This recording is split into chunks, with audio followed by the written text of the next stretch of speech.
On connaissait le filtrage dans les halls d'immeubles. Voici maintenant en tout cas ce qu'on pourrait appeler le checkpoint à l'entrée des cités. Dernier épisode en date et qui a beaucoup marqué avec un camion de la banque alimentaire fouillé de fond en comble par des voyous de la cité Bel Air, des poubelles, du sable et voilà un véritable checkpoint où les douaniers ont 15-17 ans et vérifient que le lait livré aux femmes en difficulté n'est pas accompagné de policiers. Maxime Beneteau, Joël Lefebvre.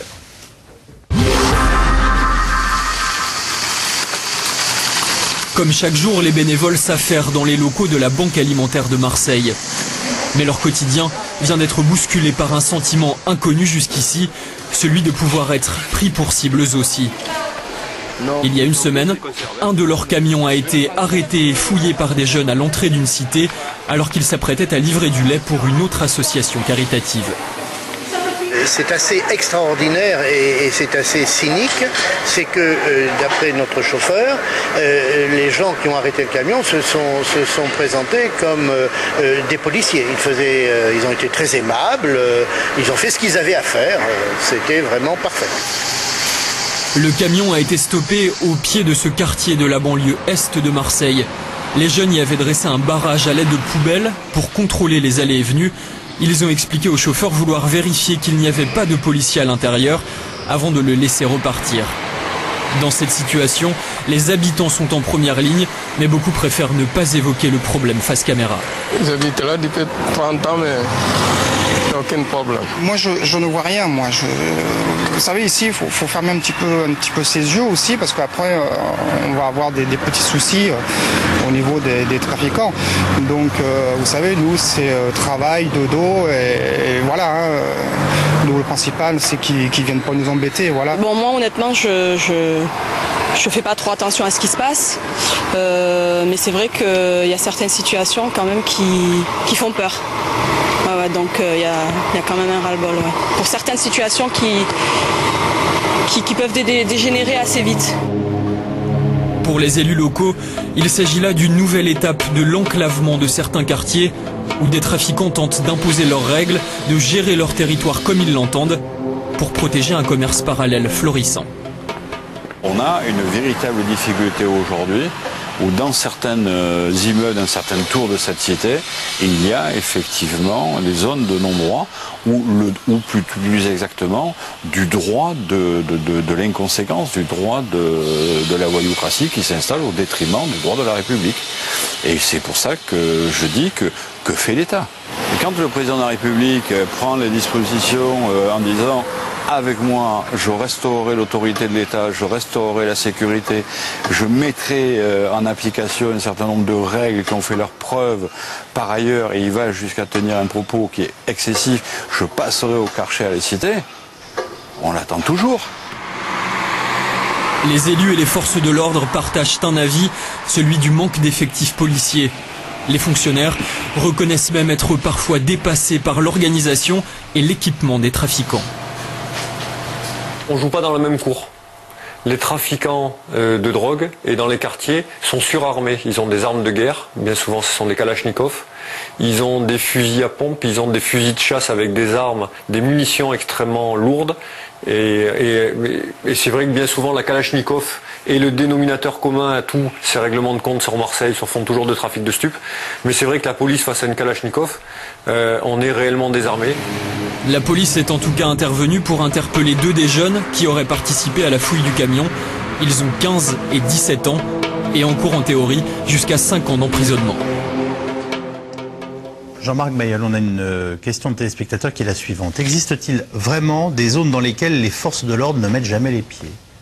Alors, ne mettre jamais les pieds, non. Non. Par contre, il y a des zones où on est obligé, comme je le disais tout à l'heure, d'aller en force.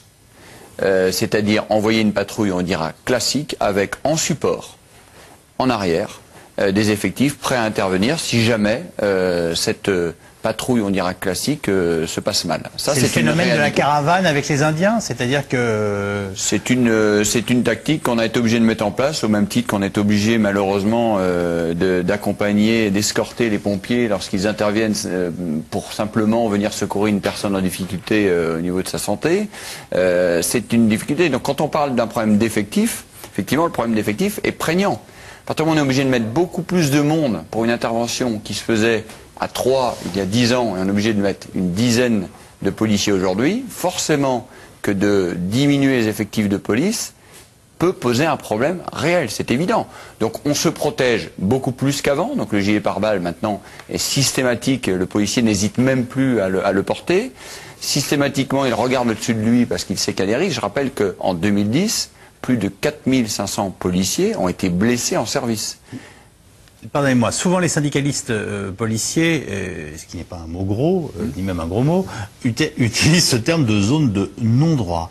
Est-ce que vous estimez que les zones de non-droit, de fait, ça existe dans notre pays? Parce que pour reprendre votre image, il suffit pas d'envoyer une voiture de police, même accompagnée d'une autre de temps en temps dans un quartier qui fait un demi-tour. Je dis ça sans vouloir caricaturer le rôle des policiers, hein, mais voilà, pour dire que on occupe le terrain. Donc, est-ce que vous estimez objectivement qu'aujourd'hui, il y a de fait des zones de non-droit dans notre pays? Oui, il y a des zones de non-droit, dans la mesure où on ne peut pas aller, nous, représentants de l'État, en toute sécurité, pour apporter la sécurité aux citoyens. Parce qu'en fait, on parle de combien? On parle de 10, 20, 30, 40 personnes sur des secteurs de 20 ou 30 000 habitants qui pourrissent la vie de tout le monde. C'est ça la réalité. Tout à l'heure, quand nos deux élus disaient qu'ils étaient d'accord sur plusieurs points, nous on demande aussi qu'on ait le courage à un moment donné de se mettre autour de la table pour que tout le monde joue le jeu. J'en veux pour preuve les problèmes dans les collèges qu'on doit sanctuariser. Il y a encore des enseignants qui sont réticents à donner les noms des perturbateurs, de ceux qui menacent leurs petits camarades, de ceux qui les rackettent, parce qu'ils ont peur. Et ce n'est pas trop dans la mentalité des enseignants de participer à la lutte contre l'insécurité. Donc c'est une réalité. Il y a des responsables, d'anciens ministres de l'Éducation, qui vous expliquent parfois que de toute façon le contrôle continu, si on voulait donner un petit peu de sérieux à notre bac, si on faisait du contrôle continu, ça serait pas possible, parce que les profs seraient menacés. Ah mais c'est une réalité. Donc ne vous étonnez pas, oui, mais parce qu'on saurait que sur l'année, ils n'ont pas bien noté.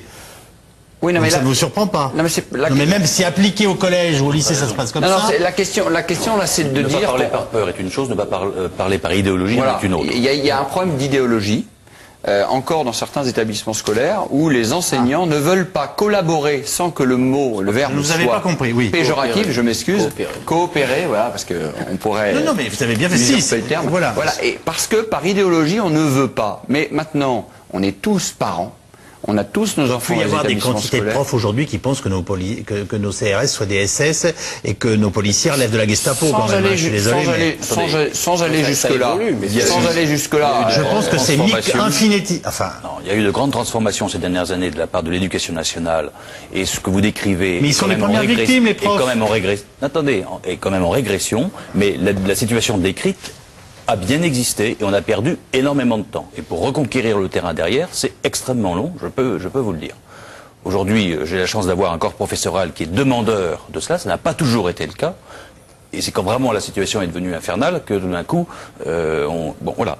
Mais il y a encore des progrès à faire. La sécurité est vraiment une question de coproduction, la plus large possible, et on a encore sur nos villes des maillons manquants, des maillons faibles, alors ça dépend des villes, ça dépend des circonstances, et qui nous mettent bien dans l'embarras pour avoir une action cohérente et efficace sur ces questions-là. Juste une chose, moi, quand même, l'histoire de la banque alimentaire là à Marseille, qu'est-ce que ça vous inspire comme commentaire? Moi, ils attendaient de la poudre, ils ont eu du lait en poudre. Ils attendaient de la poudre, ils ont eu du lait, oui, mais enfin... C'est une logique, on voit tout à fait la logique une logique un peu tribale. Mais vous avez deux mômes de 15 et 17 ans qui ont mis en place un checkpoint, comme on envoyait à Beyrouth dans les années 70, pour vérifier... Domination et maîtrise d'un territoire dans le cadre d'une logique, on l'a dit, de certains, une dizaine, voire une trentaine d'individus qui cherchent absolument à imposer sa loi sur un territoire à travers une logique de domination et de maîtrise. Le fait de maîtriser un territoire est un élément de puissance, est un élément qui peut éventuellement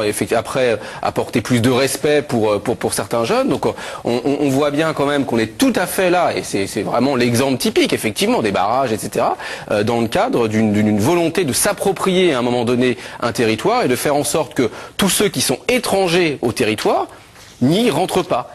Donc, et encore, on a vu des exemples où il y avait même au-delà de ça du racket, c'est-à-dire effectivement des services publics ou des entreprises qui rentraient sur un territoire et que pour rentrer sur ce territoire, elles devaient payer une certaine somme d'argent. On va donc passer aux questions.